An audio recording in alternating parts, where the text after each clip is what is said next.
hope you are having a great day and ready to start our next project.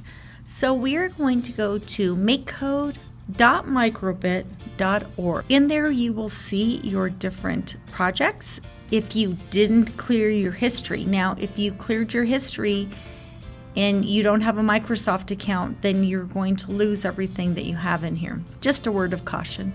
So what we are going to do is we're going to start a new project, and we're going to call this new project Rocket Takeoff on Shake Code.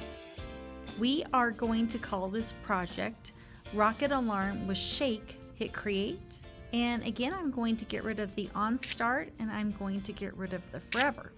And I'm going back to the pink input button because we can have different inputs, and I'm going to grab the on shake. On shake, we are going to have an alarm go off, and this alarm will be a fire alarm.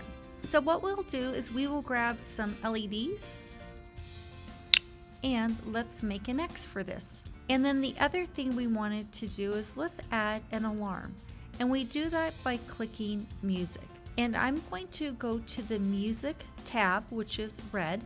I'm going to grab the play melody, and I'm going to stick it underneath. And in here we can create different sounds.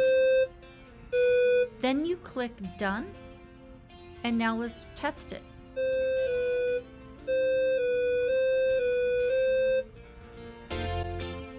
And there we have your fire alarm. Well, I hope you have a good time and have fun creating.